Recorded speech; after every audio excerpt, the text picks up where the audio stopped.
Hi, I'm Mandy. Please like and subscribe. Growing up, we moved around a lot because my parents were journalists. I got really good at making friends quickly, but holding on to any of them was tough since I always ended up leaving. No matter how many of my so-called besties promised they'd stay in touch, after a while, they never did. It was heartbreaking every time. One day, Mom came home with big news. She got a job in Washington, D.C. for a national newspaper, and we wouldn't have to move anymore. I was so excited. Finally, I would have rooms of our own to decorate, make friends that would last. It was a dream. When I started at my new high school, I was nervous. I had to make an amazing first impression because this one had to stick. When I sat down at my desk in the homeroom, the other kids looked at me like I was an alien, until a pretty brunette girl sat down next to me. Hey, I'm Jasmine. Love your jeans. Where'd you get them? A thrift store in New York? Oh my God, is that where you're from? Sort of. I told her all about life on the road, and we hit it off right away. I could tell she was popular, and it was easy to see why. Very involved in all sorts of clubs and sports. So charming and top 2 of our class. She was always competing for the top spot against this one kid, Chase. She warned me about how annoying he was, and I totally agreed. I was stuck next to him in math class, and he was always talking and distracting me from taking notes. From the second we met, Jasmine invited me everywhere with her and her friends. We did our homework together, ate lunch, had sleepovers. It was amazing. Soon after I started school, Jasmine convinced me to come to her French club to see if I wanted to join. She introduced me to her friend Camille, and we had so much fun. We watched French movies and practiced speaking with each other. I joined immediately. They were going to choose 2 students for a summer study abroad in Paris. I just knew it would be a really smart move for my future. One day, I went to Camille's house to study with her, and suddenly, the cutest boy I'd ever seen walked into her kitchen. Hey, butthead. Excuse me? Sorry, that was meant for my dumb little sister. Don't listen to him. I'm Ryan. You must be the famous Mandy I've heard so much about. Don't you have somewhere else to be? Nowhere better than right where Mandy is. Then he smiled the most perfect smile I'd ever seen. I could have melted into a puddle right there. The next day at French Club, I told Jasmine all about him. Oh my God, Jazz, he's on the soccer team, good at school. Wow, he sounds like the perfect package. OMG, he's here. She turned to see Ryan walk into the room right then. Suddenly, her eyes turned to ice in front of me. Ryan, he's my ex. Oh, but I mean, if you like him, I guess... No, of course, I wouldn't. Oh, good, because it'd be so weird. I'm so glad we're friends. What are you all talking about? Oh, nothing. It's, nice to see you again. Since when are you in French club? Since I found out Mandy joined. It was so awkward, I thought I'd die. Just then, Madame Delacroix clapped her hands for announcement time. For our upcoming parents' night, we will be breaking off into pairs to research and cook a classic French dish.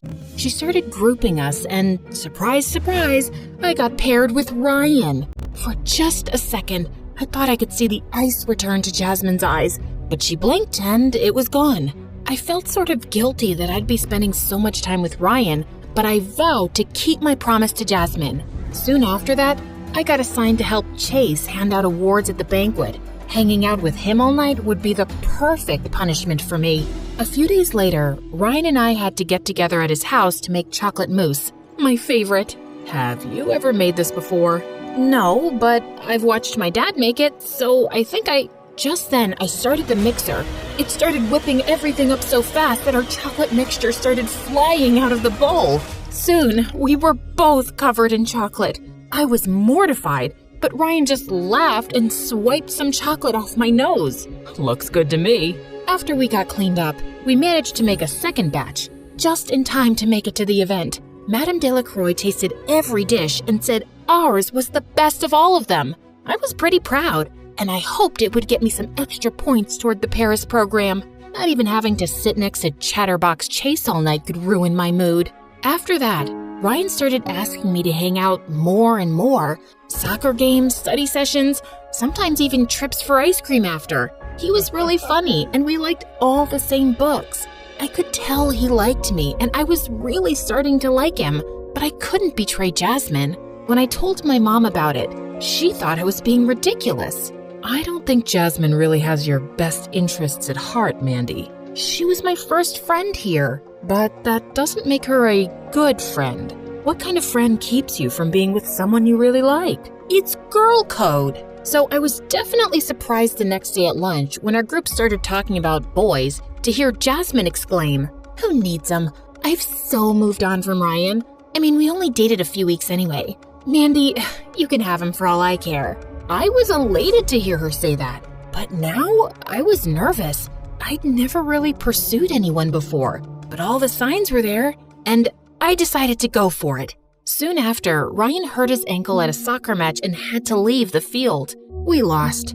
I decided to visit him the next day, especially now that Jazz had given her blessing. When I walked into his living room with some cheery daisies, his whole face lit up and he pulled me down to the couch in a huge hug. When we pulled away, I felt like I was falling into his beautiful brown eyes. I thought for just a second I might get my first real kiss, but I chickened out. I brought some ice cream too, for Sundays. You're the best. You know that? We watched TV and ate way too much ice cream, but things felt a little different. He was texting almost constantly when he usually was always talking to me nonstop. I wondered if I had ruined things by pulling away earlier. I tried to ignore it, but when my mom came to get me, I was sort of glad to leave. For the next few days, I tried to keep my head down and work hard towards the Paris trip, but I was glad for the distraction when Jasmine announced her birthday party to the whole class. Mini golf this weekend. My birthday wish list is on all the invites. You going? Of course. Jazz is my best friend. Sure she is. Cryptic much? You're so weird. I caught up with her in the hallway after. Can I hitch a ride to your party? This will be so fun. I already have your gift. My carpool is full already. Oh, okay. But she was already halfway down the hall, leaving me in her dust.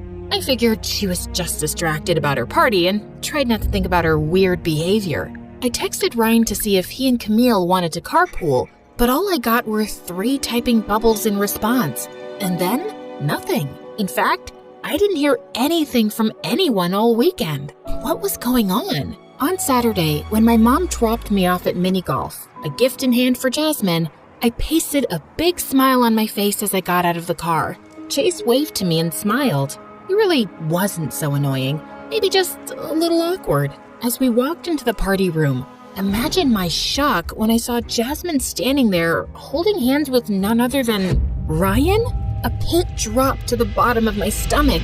When she leaned over to kiss him, I thought I'd die. All I wanted to do was run home and curl up under the covers, but I couldn't.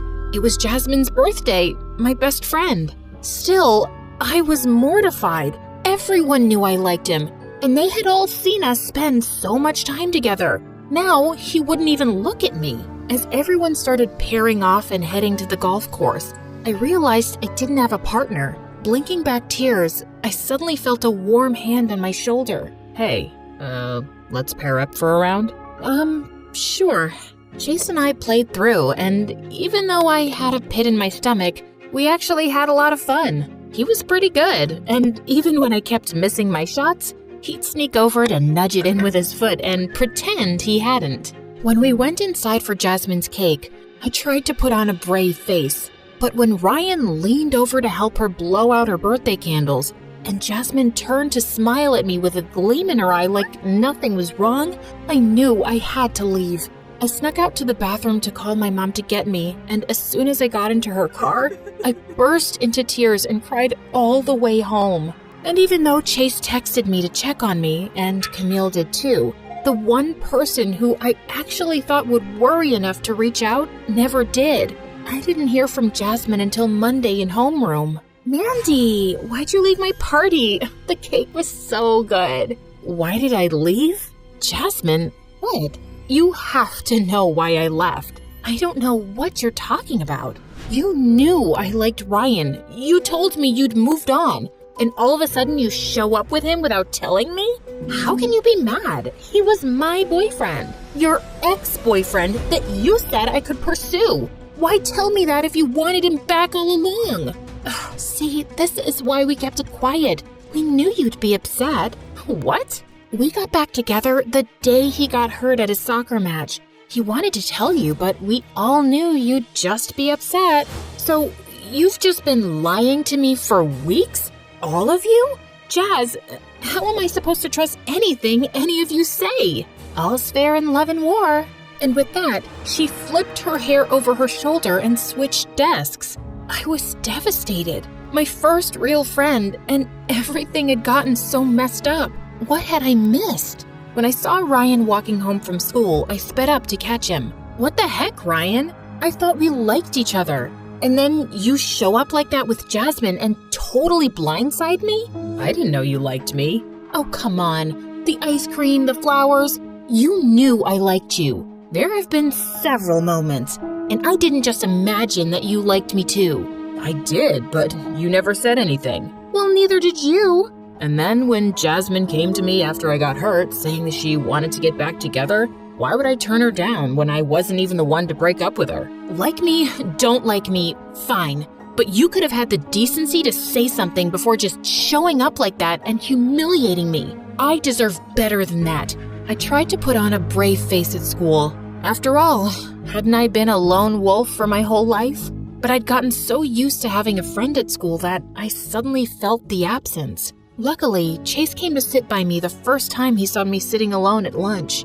I couldn't see why I'd hated him so much for so long, other than the fact that Jasmine didn't like him. He was so sweet and really smart. Even though I avoided Jasmine and Ryan at all costs, I refused to quit French Club. As the weather got nicer, Chase tried to get me to come out to soccer games, parties, concerts, but my sole focus was on school. I was more determined than ever to get one of the spots to go to Paris and prayed that Jasmine wouldn't get the other one. Chase became my favorite study buddy. He was almost as determined as I was for me to win the top spot on the Paris trip. On the last day of school, our report cards came out. Straight A's. Chase and I got big ice cream sundaes after school to celebrate. As I looked across the table at him, I thought about everything that had happened with Jasmine and Ryan and our whole big group, and I decided I was so glad to have one actual good friend instead of a bunch of not-so-great ones. Afterwards, Chase and I walked down the National Mall as the sun set. So, Mr. Number One in the class, how does it feel? I'm just glad to have beat her, to be honest, especially after everything that happened with you. I can take care of myself.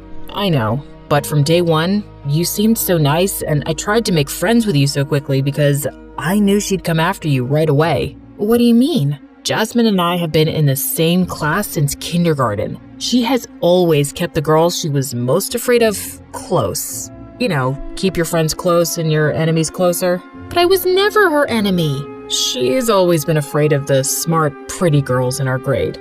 Even if you don't see it, trust me, to her, you were a threat. Wow, I had no idea. But if I had to go through all that to become friends with you, it was worth it. Suddenly, my phone rang. It was Madame Delacroix. Hello? Mandy, I'm pleased to inform you that you have been selected for this summer study abroad in Paris. Pack your bags, mademoiselle. I am so proud. Oh, wow. Thank you so much. Merci beaucoup. When we hung up, I squealed.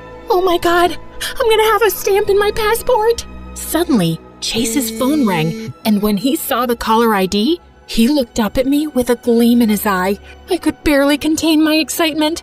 And when he finally said thank you and hung up, he turned to me with a huge smile. Looks like I'll have a matching stamp. Paris? Together? I threw my arms around him, overjoyed to be off on a big adventure with my first real friend.